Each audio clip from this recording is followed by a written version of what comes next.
Good to see everybody this morning.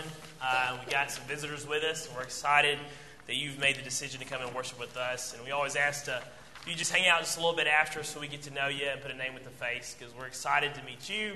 We got several visitors today, too, that are family that have gotten to come back home. So that's exciting that you're here with us as well. It's a great day to be here, obviously. It's always a great day to come together and worship. It is wonderful that this air condition feels so good right now. I don't know why it's so good today. It is so good. So thank you, whoever was a part of that. However, I'll probably still be sweating at the end of this when I get through with this. But it's good to see your face. And I ask that you be engaged with me as we go through a topic. Thank you so much for your patience and understanding with a lot of our sermons we've done recently. Me and Jason have been very much geared towards local church authority right now, and that's what we're thinking about, and that's what we've been preaching about. And I stand with it. I think it needs to be covered, and I'm glad we've had the opportunity to do it. But we've done it a lot recently, so what I'd like to do this morning is do something a little different and talk about a serious problem that we all have, but something different from when we usually talk about the way the Lord establishes authority. Some problem I think that we could address, the problem that we all have, is this idea of that we are completely addicted to our technology, completely addicted to the internet, completely addicted to our cell phones. And of course, the idea of being addicted to carnal things isn't a new thing. We're always, since the beginning of time, been looking for ways to distract ourselves. We've been constantly looking for ways to entertain ourselves. Not all those things are evil. Not all those things are necessarily good either. They're just there. And there's something that we deal with. And what I'd like to do is discuss today the benefits of logging off these things. Getting off the addiction that we're on, the path that we're under, so we can spend time doing the important things that matter in our lives, taking care of our family, talking to our brethren, spending time with the Lord. If we were just willing to get off a lot of these things. When we give internet sermons, and I've kind of been thinking about that, when we do our classic get off your cell phone sermon or get off the internet sermon, get off the video game sermon, we usually cover it several different ways. And let me give you 3 examples of sermons that I've heard before or that I've preached before about logging off, getting off the internet. Usually one that we do a lot is we talk about the pride of life. That's kind of a problem through the Facebook and the Instagram culture, the social media culture, right? Because very much so, one of the reasons maybe that we are posting and that we're reading other people's posts and we're wanting to show everybody what we do and what we have and what we look like is because we're trying to display, look what all I've done. Look at all the wealth I've accumulated. Look at me. So that very much that look at me attitude is something that we preach about a lot, and it's very much seen through social media. The verse that comes to mind is what Nebuchadnezzar says in Daniel 4:30. Nebuchadnezzar is the same thing, that he looks upon his kingdom, and it says that he said, "Is this not great Babylon, that I have built my royal dwelling by my mighty power and for the honor of my majesty?" And if Nebuchadnezzar lived in our day and time, he would have tweeted this, wouldn't he? Look at Babylon. Look at what I've done. Look at what I've made. #king, right? Something like that. And that's what he would have done. That attitude that exists in Nebuchadnezzar's day exists today too. And what did God say next? Immediately, God spoke from heaven and said, "Today, Nebuchadnezzar, your kingdom has departed from you." And he cursed Nebuchadnezzar to walk like an animal for several years until he understood that the Lord reigned in the nations of men. Another thing we preach about a lot is the lust of the eye. When we think about that core problem with lust, the rampant addiction of pornography that our nation has all begins with these type of technologies, doesn't it? And it doesn't always start with these very awful and evil, very hardcore pornography sites. It begins with things like Instagram and Twitter. Very harmless things at first that get us in this motion that we're looking for ways to please ourselves with our eyes. The verse that comes to mind, of course, is Job 31:1. That even Job said, "I have made a covenant with my eyes, that when I look upon a young woman, that I would not lust after her in this way." Right? That I have made an agreement already that I'm not going to be a part of this. And it's the agreement and the covenant that we have to make when we log on to these sites as well. And of course, that would be a great sermon for another time. It'd be awesome if I could just be like, the pride of life, the lust of the eye, and the lust of the flesh. But I went a different direction. What about the foolish arguments? That's something that we've preached about before. The internet has just become a breeding ground to participate in foolish arguments. People not looking for the truth, they're just looking for someone to argue with. And with the security of being anonymous has even made it worse, that we'll say hurtful and evil things on the internet that we would never say in real life. The verse that comes to mind is 2 Timothy 2:23, but avoid foolish and ignorant disputes, knowing that they will generate strife. I think all three of these things are great things to preach about and teach about, things that we would all realize. These are real problems that we have when we log on. But what I want to do today is do something a little different in a sermon that I haven't heard before about the internet. And it's this idea. We connect to the internet to disconnect from reality. That we use our cell phones and our video games and our computers and the internet in general, we use those things to escape the real world going on around us. And I saw this very apparent on Tuesday. Me and Jason went to UAB to scout out a place to have a campus study. We started in the student center.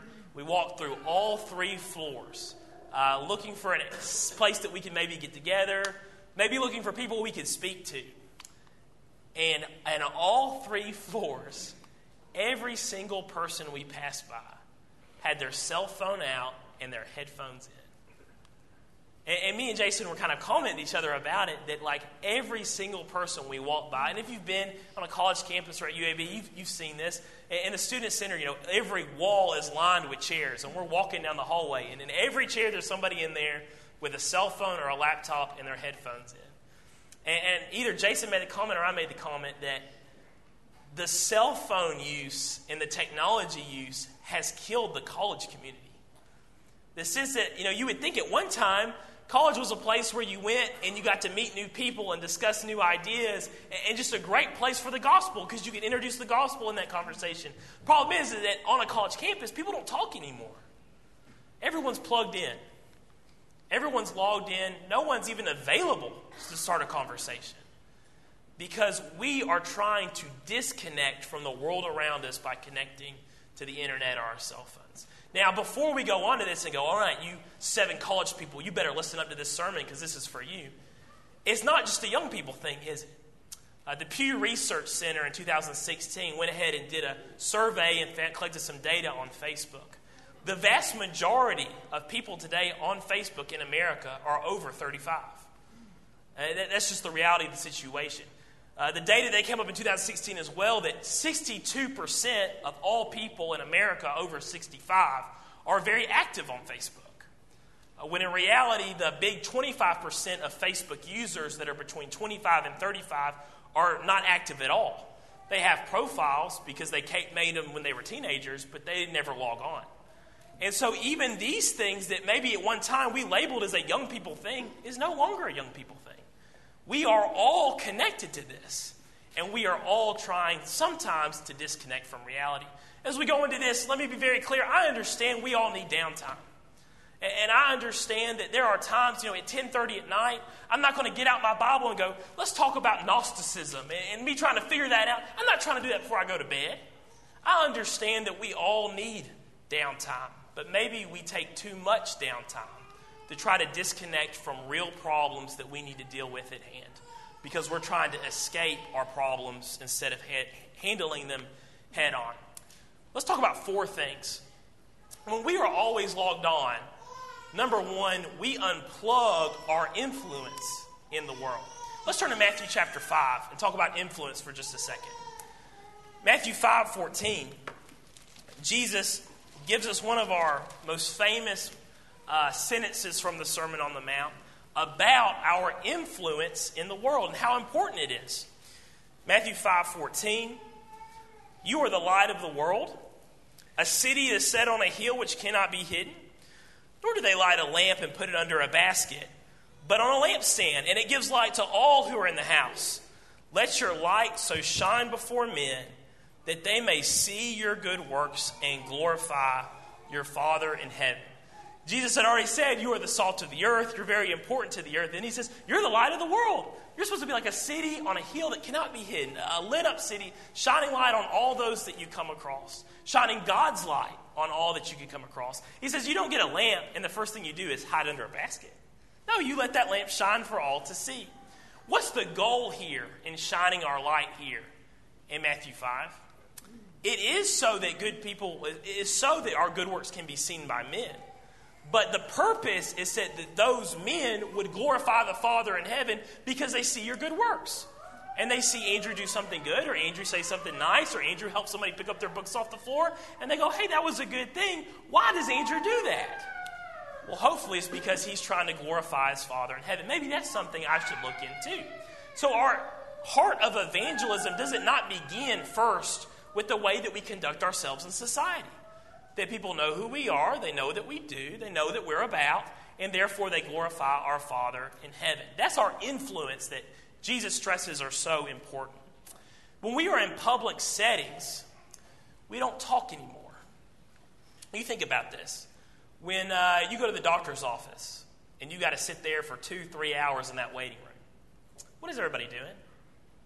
Everybody's playing on their phones. We go to the DMV and we wait for 3 hours on who knows what they're doing there. What do? Do we talk to each other? Do we meet people? No, we play on our phones. We go to the ER and you wait for 9 hours. And now I understand in some situations we're not playing on our phones because we're hurting. But what do we do usually when we sit in the ER for 8 hours? We play on our phones. We don't talk. We don't communicate to the world. And almost in every setting, when we are around people of the world, we don't talk to them anymore. We are glued to our phones. Look at Colossians 4. There's a key word in Colossians 4. And what's kind of sad about it is Paul here isn't trying to stress what I'm trying to stress. He expects that that's already being done. Colossians 4, starting in verse 5. Paul says this, walk in wisdom towards those who are outside, redeeming the time. Let your speech always be with grace, seasoned with salt, that you may know how to ought to answer each one. The teaching here is when you talk to them, make sure you talk with wisdom and you take advantage of the time that you've been given and that you say things in the right way with grace and with love and with wisdom that you can help them come to a better understanding of God's life. What he's not teaching, but what's expected, is that you speak. Let your speech. And the problem is that we've made a community now where we don't talk to each other anymore. Every opportunity we have to start a conversation about our life, the way we live our life, about our goal to glorify our Father in heaven, we don't even have that opportunity anymore because we don't speak. Now let's say, of course, that we decide, from now on, next time I'm in this public setting like this, I'm not going to play on my phone. I'm going to try to get a conversation started with. Are the people in that room going to like that? They're not. Because the whole world has now been trained not to talk anymore. But when has that ever stopped us from doing anything as Christians? As Christians, are we supposed to be kind of the weird people in the room? Aren't we supposed to be the people that stand out and shine our light? And maybe that doesn't mean necessarily the first step here being that good influence. Step one now is going to be actually starting a conversation. Hey, how are you today? Why are you here? Who are you? And we're going to stand out in that way, but we are going to shine our light if we will continue to have the influence on the world like the Lord has asked us to do. Number 2 here, when we are always logged in, we disconnect from our brethren, don't we?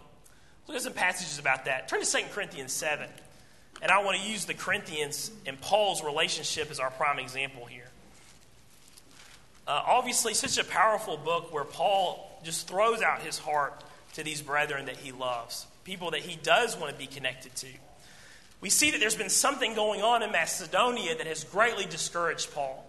And he has this great desire to be with the Corinthians and to hear about what happened after he wrote 1 Corinthians, to see what was going on in their lives so that he could be encouraged by what they're doing.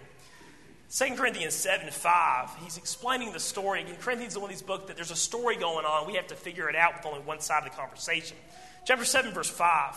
For indeed, when we came to Macedonia, our bodies had no rest, but we were troubled on every side.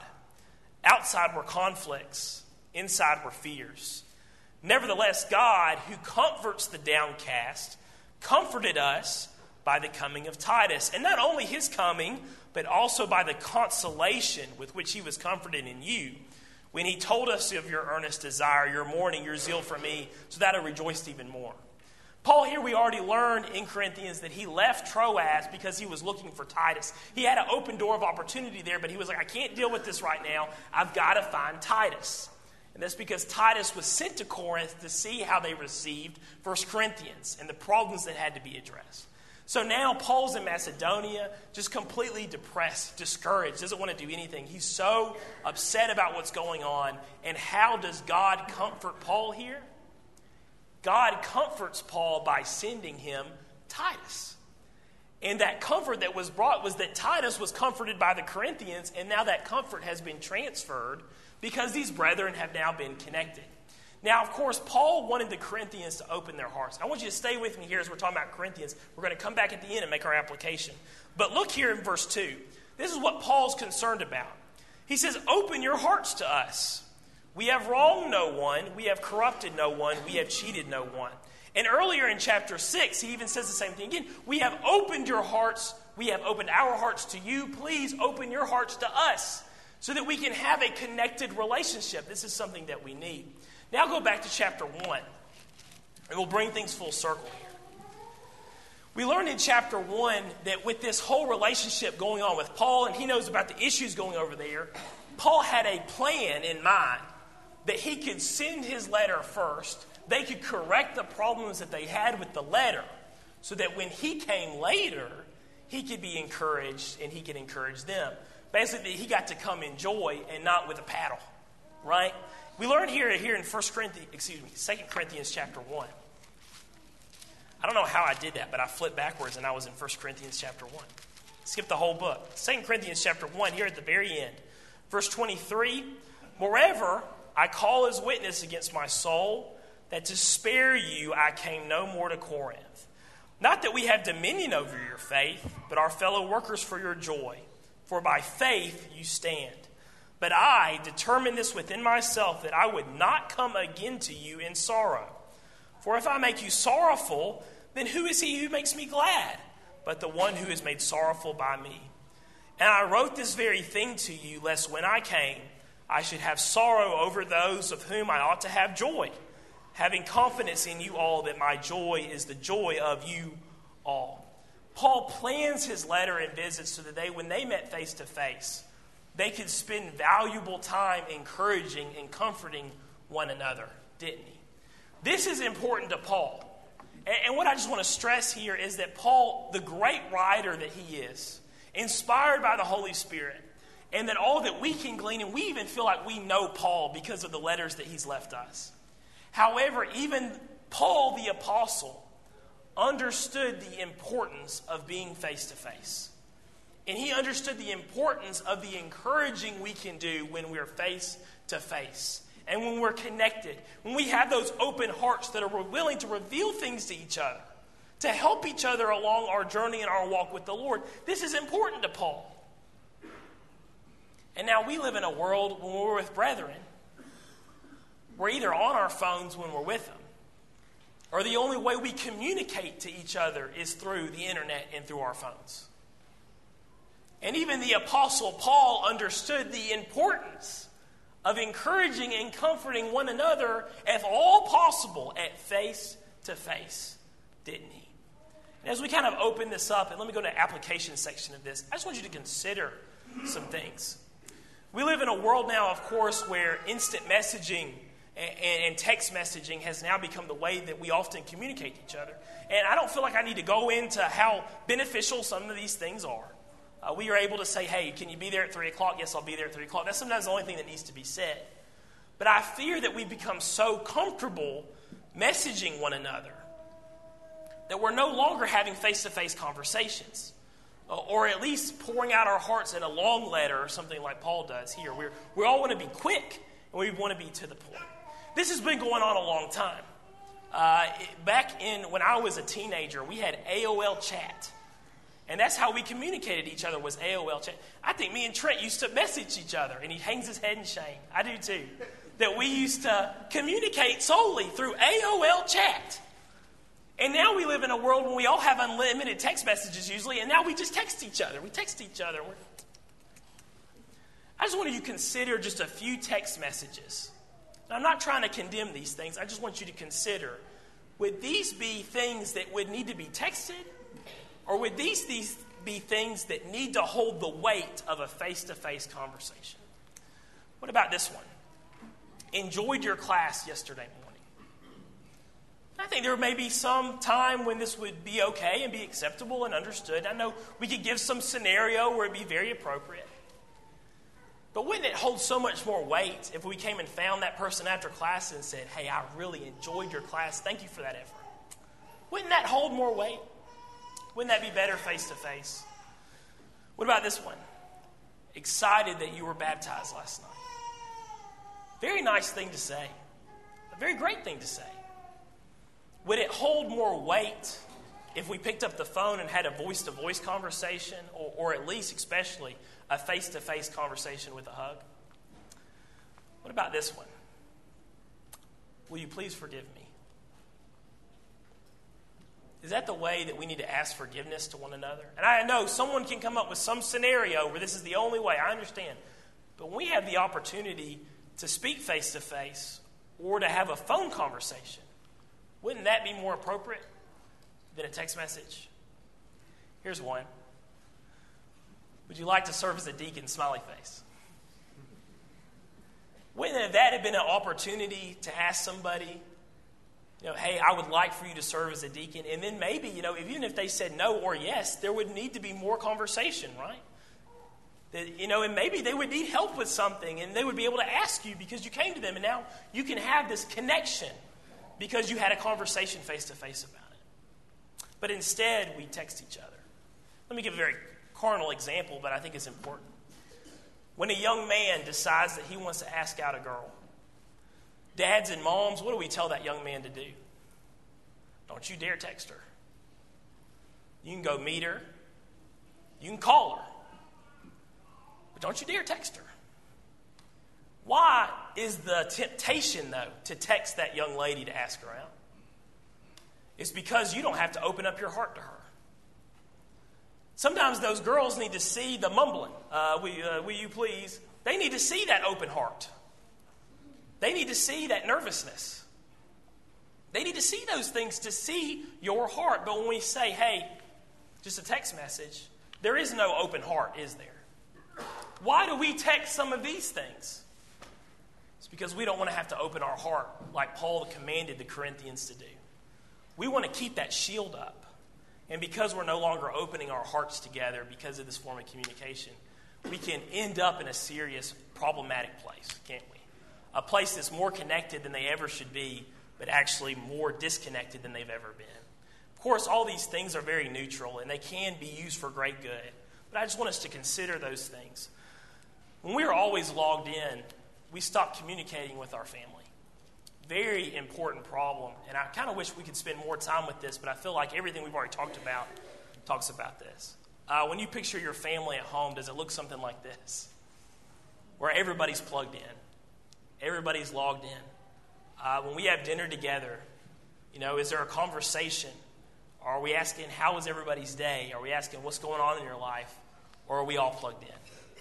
When we sit together on the couch, are we all plugged in, or are we talking to each other and conversing with one another? How can a father lead if he doesn't know who he's leading? How can a mother be the helper if she doesn't know what to help? How can the kids ask for help if they don't talk at all to their parents? Let me just do a classic verse that I think covers this. Deuteronomy 6:6. And these words which I command you today shall be in your heart, and you shall teach them diligently to your children, and shall talk of them when you sit in your house, when you walk by the way, when you lie down and when you rise up. You shall bind them as a sign on your hand, and there should be frontlets between your eyes. You shall write them on the doorpost of your house and on your gates. Amen. You see, there's one word that I bolded and I even made a little bit bigger. You shall talk of them when you sit in your house. Meaning that God knew that when he created the family, that the family was going to sit in their house together. And it's the idea of all sitting on the couch or all sitting around the dinner table. God expected that. But what did he want us to do while we were there? He wanted us to talk, especially about him. And if we're always plugged in, we're no longer talking. And we're no longer having those conversations. Family people, whose responsibility is it to make sure that we're talking and we're not all plugged in? Dad, it's your responsibility. And if you live in a house where everyone's always logged in and everyone's always plugged in and everybody's always talking to everybody else except for the people that are in that home, whose fault is it? It's your fault. You're the leader. It's been commanded to you to make sure these things are taught. Now, if we're in a family situation when mom, you're having to be the leader because of an absent father, then hey, you have to take the reins, right? It's important. This is important. You have to do that. More power to you. But as parents, it is our responsibility to tell them to go put the phones away. Don't be saying, oh, well, that's just what they do. That's going to be all your fault because you didn't sit and talk with them while you were in the house, especially talking about the Lord. Number 4, when we are always logged in, we lose important moments with our Lord. Do you ever think that the Lord just wants us sometimes to sit and be alone and not be distracted? We have several biblical examples when that's exactly what the Lord wanted. He wanted someone just to sit and think about the way that they were living their life. Who's someone you can remember in the Old Testament that especially was put in a situation where he had to sit and think for 3 days and 3 nights? Jonah had to sit in the belly of the fish for 3 days and think and pray about what he's done. Jonah 1:17, now the Lord had prepared a great fish to swallow Jonah. And Jonah was in the belly of the fish 3 days and 3 nights. Then Jonah prayed to the Lord his God from the belly of the fish, or from the fish's belly. It does not say, then Jonah played on his phone for 3 days and 3 nights in the fish's belly. It said that Jonah, in that time of distress and quiet and solitude, what was his only option? His option was to sit and think and pray to the Lord and make things right. And of course, in chapter 2, we have his prayer, which he obviously pours out his heart to the Lord. Remember when Paul met Christ and he was blinded till that time that he was baptized, when Ananias came, and healed him from that. What did the Lord even make Paul do, it seems? Well, Paul spent 3 days fasting and praying. He doesn't immediately see Ananias over there. He makes Paul go and sit and think about what just happened. There was a time there. As parents, again, are there times when we send our children to their room and say, hey, I want you to go sit in there and think about what you just did? We do that sometimes, right? Do we ever let them bring their phone with them? That's parenting 101. We know if we're putting a kid in timeout, we never bring them, well, here's your phone. You play Angry Birds while you sit and think about what you just did. That's foolishness. We never do that. Do you think the Lord, in times in our lives, He has given us the time and the opportunity to sit and think about the way that we're living our life? If we need to feel guilty about something, that we need to sit there and we need to think about that guilt. Or maybe there's some situation where we actually need to overcome guilt, understanding that the Lord has forgiven us. We need to sit, we need to think about that. Do you think the Lord wants us to grab our phone as we go and sit and think about those things? And just consider that maybe in those moments when we do have private time with the Lord, that natural reaction to grab our phone, maybe we need to stop and go, you know what? Let me have some alone time with the Father right now, with no distractions, right? Now, what's something that you would send your child with to go to timeout? Maybe their Bible. I remember one time I put in timeout and I was told, I was reading a book. It wasn't the Bible. Andrew, the only book I want to see you reading there is God's Word. Yes, sir. Because at least that is communication with the Lord, isn't it? But just being distracted on our phone, we were missing something so valuable that the Lord has given us. Even Jesus spent precious moments alone praying to the Father. Obviously, we could go to the garden, but let's go at the very beginning of the Lord's ministry. After he heals Peter's mother-in-law, it says, now in the morning, having risen a long while before daylight, He went out and departed to a solitary place, and there he prayed. I wonder if the Lord came in 2018, instead of saying he went out, it would say that he logged out, and he went and found a solitary place where he could spend time with the Father in solitary.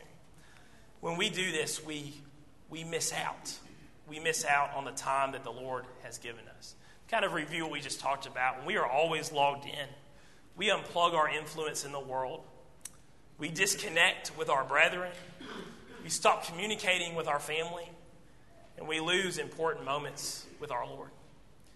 Shouldn't we evaluate the time we're spending being distracted by our technology? Absolutely we should. If all these things can suffer because of our addiction to our cell phones or our video games or TV, whatever it may be. Let me ask two favors before we dismiss with this part of worship service. Number one, I wanted to ask all of you, please do not turn this sermon into a joke. I think a lot of this group, I think this is a group that you can talk about hard things with, and it'll be accepted as long as it's coming for Scripture. That's a great thing about preaching before this group. However, there's been times I do sermons like this, and immediately the sermon turns into a joke. Meaning that you're going to see your spouse in an hour with her or his phone out, and you're going to laugh and point at your phone and say, "Did you not listen to Andrew's sermon this morning?" And we turn it into a joke. And maybe you'll see me in the foyer and someone will come and ask me, "Andrew, are you free on Tuesday?" And I'll whip out my phone to look at my calendar and go, "Andrew, did you not?" I just hear, "Aha," we all laugh about it. And I think sometimes just with humor, with our cell phones, they're great tools to do a lot of good. But we use them to distract us from the seriousness of the problem. You can make fun of me. You can make fun of the way I presented this sermon, but please don't make jokes about this. The more we laugh about our addiction to our cell phones, the less serious we're going to take it. Please don't turn this into a joke. My second favor is that if you're not a Christian and you realize that the Lord is trying to give you some alone time to think about where you are and what you need to do. When you automatically reach your phone into your pocket for your phone, or you default grab the remote, or you default grab the remote controller, whatever it may be, do me a favor and just stop and think, wait just a second. This is some alone time that the Lord has given me to think about this.